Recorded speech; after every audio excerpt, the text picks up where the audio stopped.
existen muchos medicamentos, por ejemplo, los hipoglicemiantes orales, antidiabéticos orales, y la insulinoterapia, que generalmente está vinculada a una disminución de las complicaciones en los pacientes con diabetes mellitus.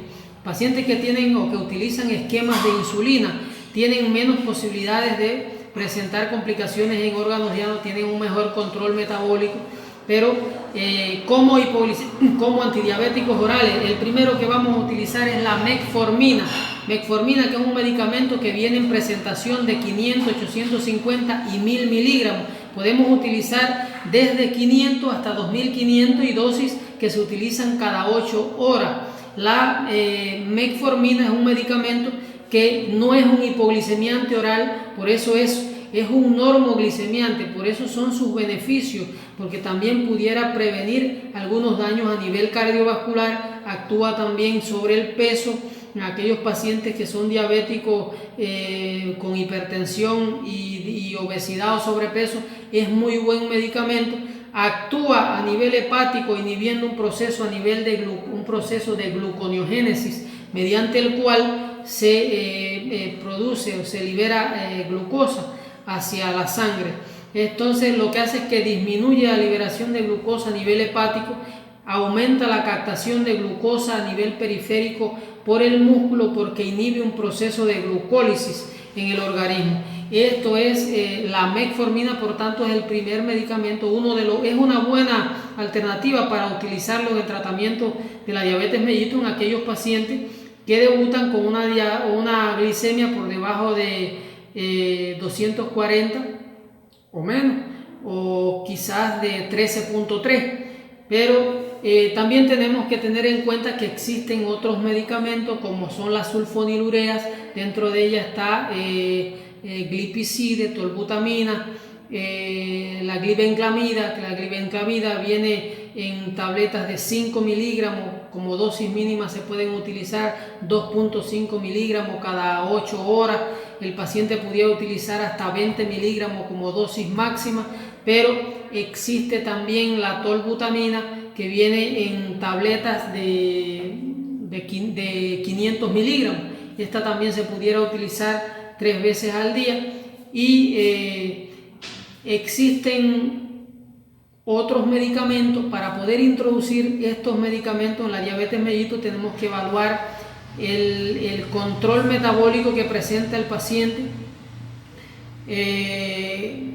Quizás si practica ejercicio físico o no, si presenta estrés o alguna enfermedad que le cause un estrés excesivo en el organismo, o quizás alguna infección. Es decir, hay situaciones en algunas personas que pudieran llegar a descontrolar o actuar a interferir entre los niveles de glucosa en sangre.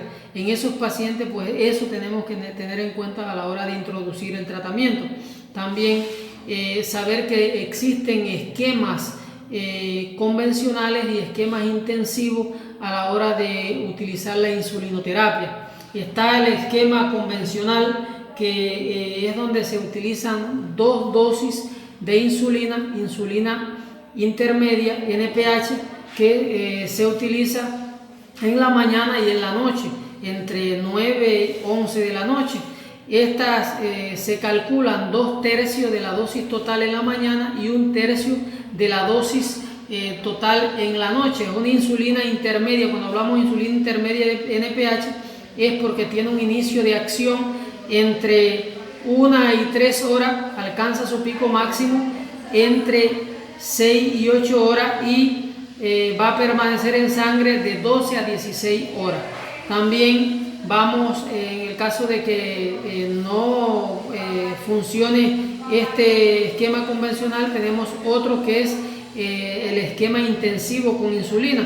Vamos a utilizar de 3 a 4 dosis.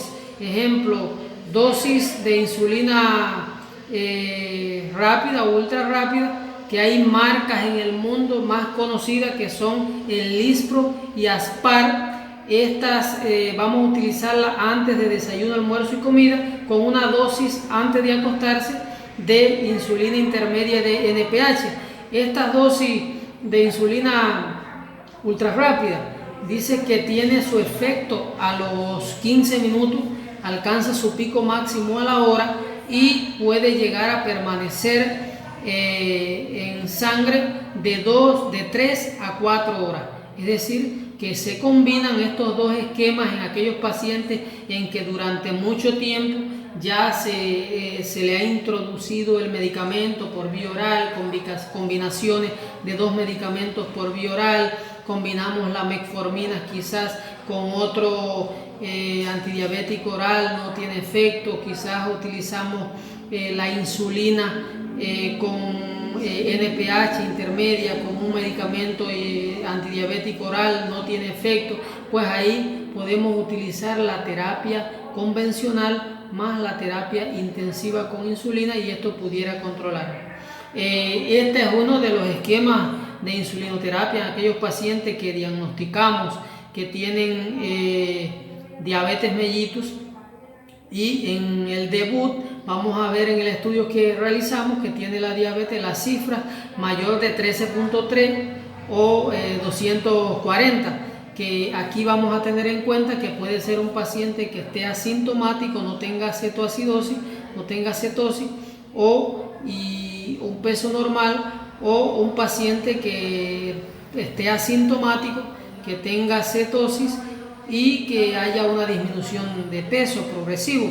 Entonces, si el paciente debuta con más de 13.3 milimol por litro de glicemia y está asintomático, nosotros vamos a introducir dos fármacos antidiabéticos por vía oral y vamos a esperar el control metabólico durante unos 3 meses.